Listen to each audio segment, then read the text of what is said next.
Chapter 13, Good Progress. Far into the night, while the other creatures slept, Charlotte worked on her web. First, she ripped out a few of the orb lines near the center. She left the radial lines alone as they were needed for support. As she worked, her 8 legs were a great help to her. So were her teeth.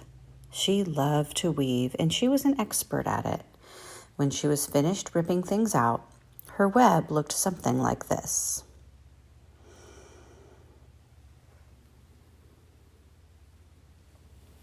A spider can produce several kinds of thread. She uses a dry, tough thread for foundation lines, and she uses a sticky thread for snare lines, the ones that catch and hold insects. Charlotte decided to use her dry thread for writing the new message. If I write the word terrific with sticky thread, she thought, every bug that comes along will get stuck in it and spoil the effect. Now let's see, the first letter is T. Charlotte climbed to a point at the top of the left-hand side of the web. Swinging her spinnerets into position, she attached her thread and then dropped down. As she dropped, her spinning tubes went into action and she let out thread. At the bottom, she attached the thread. This formed the upright part of the letter T. Charlotte was not satisfied, however. She climbed up and made another attachment right next to the first. Then she carried the line down so that she had a double line instead of a single line. It will show it better if I make the whole thing with double lines. She climbed back up, moved over about 1 inch to the left, touched her spinnerets to the web, and then carried a line across to the right, forming the top of the T. She repeated this, making it double. Her 8 legs were very busy helping. Now for the E. Charlotte got so interested in her work, she began to talk to herself, as though to cheer herself on. If you had been sitting quietly in the barn cellar that evening, you would have heard something like this. Now for the R. Up we go. Attach, descend, pay outline. Whoa, attach, good, up you go. Repeat, attach, descend, pay outline. Whoa, girl, steady now. Attach, climb, attach. Over to the right, pay outline, attach. Now right and down and swing that loop and around and around. Now into the left, attach, climb, repeat. Okay, easy, keep those lines together. Now then, out and down for the leg of the R. Pay outline, whoa, attach, descend, repeat. Good girl. And so, talking to herself, the spider worked at her difficult task. When it was completed, she felt hungry. She ate a small bug that she'd been saving. Then she slept. Next morning, Wilbur arose and stood beneath the web. He breathed the morning air into his lungs. Drops of dew catching the sun made the web stand out clearly. When Lurvy arrived with breakfast, there was the handsome pig, and over him, woven neatly in block letters, was the word terrific. Another miracle. There it is. Lurvy rushed and called Mr. Zuckerman. Mr. Zuckerman rushed and called Mrs. Zuckerman. Mrs. Zuckerman ran to the phone and called the Arables. The Arables climbed into their truck and hurried over.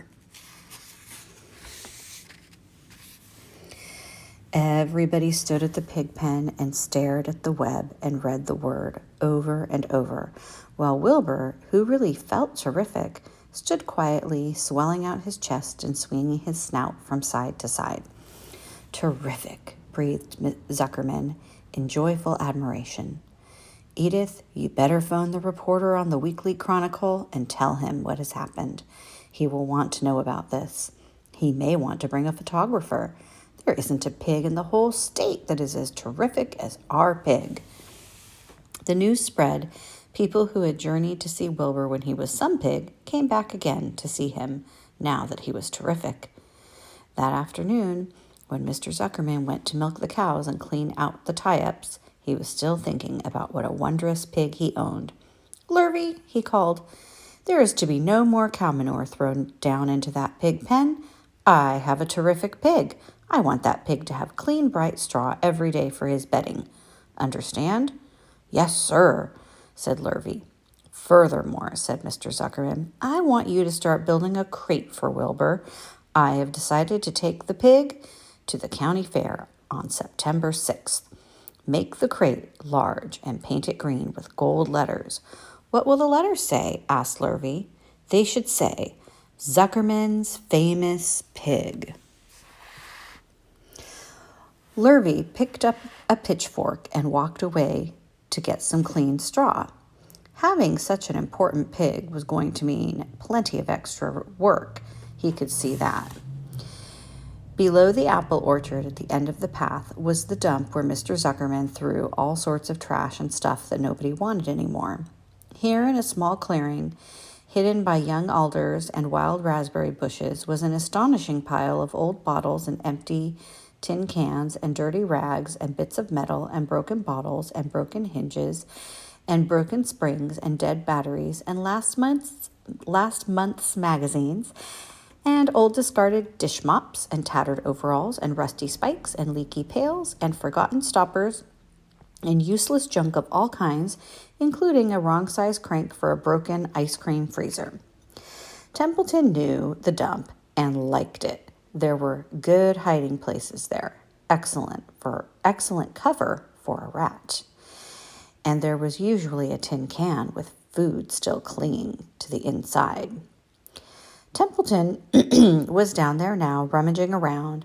When he returned to the barn, he carried in his mouth an advertisement he had torn from a crumpled magazine. "How's this?" he asked, showing the ad to Charlotte. "It says crunchy." "Crunchy would be a good word to write in your web." "Just the wrong idea," replied Charlotte. "Couldn't be worse. We don't want Zuckerman to think Wilbur is crunchy. He might start thinking about crisp, crunchy bacon and tasty ham. That would put ideas into his head. We must advertise Wilbur's noble qualities, not his tastiness. Go get another word, please, Templeton." The rat looked disgusted, but he sneaked away to the dump and was back in a while with a strip of cotton cloth. "How's this?" he asked. "It's a label off an old shirt." Charlotte examined the label. It said, "Pre-shrunk." "I'm sorry, Templeton," she said, "but pre-shrunk is out of the question. We want Zuckerman to think Wilbur is nicely filled out, not all shrunk up. I'll have to ask you to try again." "What do you think I am, a messenger boy?" grumbled the rat. "I am not going to spend all my time chasing down to the dump after advertising material." "Just once more, please," said Charlotte. "I'll tell you what I'll do," said Templeton. "I know where there's a package of soap flakes in the woodshed. It has writing on it. I'll bring you a piece of the package." He climbed the rope that hung on the wall and disappeared through a hole in the ceiling. When he came back, he had a strip of blue and white cardboard in his teeth. "There," he said triumphantly. "How's that?" Charlotte read the words, "With new radiant action." "What does it mean?" asked Charlotte, who had never used any soap flakes in her life. "How should I know?" said Templeton. "You asked for words and I brought them. I suppose the next thing you'll want me to fetch is a dictionary." Together they studied the soap ad. "With new radiant action," repeated Charlotte slowly. "Wilbur," she called. Wilbur, who was asleep in the straw, jumped up. "Run around," commanded Charlotte. "I want to see you in action to see if you are radiant." Wilbur raced to the end of his yard. "Now back again faster," said Charlotte. Wilbur galloped back. His skin shone, his tail had a fine tight curl in it. "Jump into the air," cried Charlotte. Wilbur jumped as high as he could. "Keep your knees straight and touch the ground with your ears," called Charlotte. Wilbur obeyed. "Do a backflip with a half twist in it," cried Charlotte. Wilbur went over backwards, writhing and twisting as he went. "Okay, Wilbur," said Charlotte. You can go back to sleep. Okay, Templeton, the soap ad will do, I guess. I'm not sure Wilbur's action is exactly radiant, but it's interesting. Actually, said Wilbur, I feel radiant. Do you? Said Charlotte, looking at him with affection. Well, you're a good little pig, and radiant you shall be. I'm in this thing pretty deep now. I might as well go to the limit. Tired from his romp, Wilbur lay down in the clean straw. He closed his eyes. The straw seemed scratchy, not as comfortable as the cow manure, which was always delightfully soft to lie in. So he pushed the straw to one side and stretched out in the manure. Wilbur sighed. It had been a busy day, his first day of being terrific. Dozens of people had visited his yard during the afternoon, and he had had to stand and pose, looking as terrific as he could. Now he was tired. Fern had arrived, seated herself quietly on her stool in the corner. Tell me a story, Charlotte, said Wilbur as he lay, waiting for sleep to come. Tell me a story. So Charlotte, although she too was tired, did what Wilbur wanted. Once upon a time, she began, I had a beautiful cousin who managed to build her web across a small stream. One day, a tiny fish leaped into the air and got tangled in the web. My cousin was very much surprised, of course. The fish was thrashing wildly. My cousin hardly dared tackle it, but she did. She swooped down and threw great masses of wrapping material around the fish and fought bravely to capture it. Did she succeed? Asked Wilbur. It was a never-to-be-forgotten battle, said Charlotte.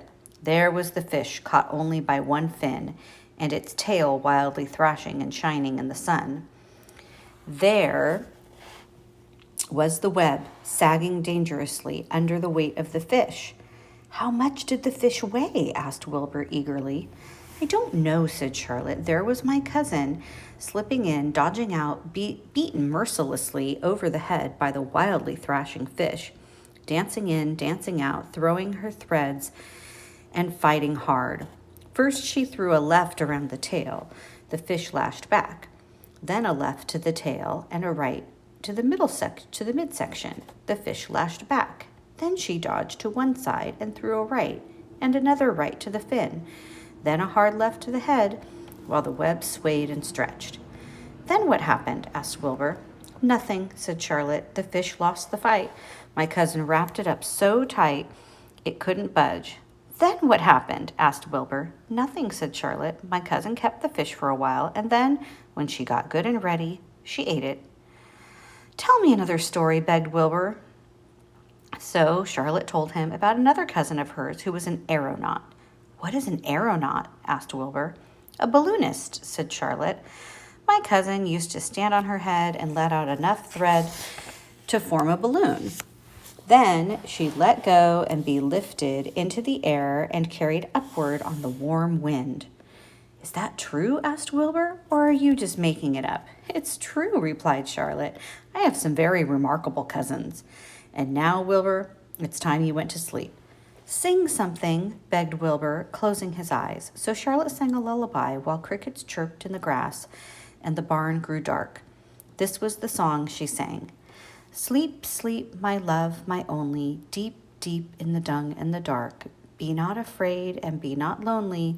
This is the hour when frogs and thrushes praise the world from the woods and the rushes. Rest from care, my one and only, deep in the dung and the dark. But Wilbur was already asleep when the song ended. Fern got up and went home. And that's the end of chapter 13.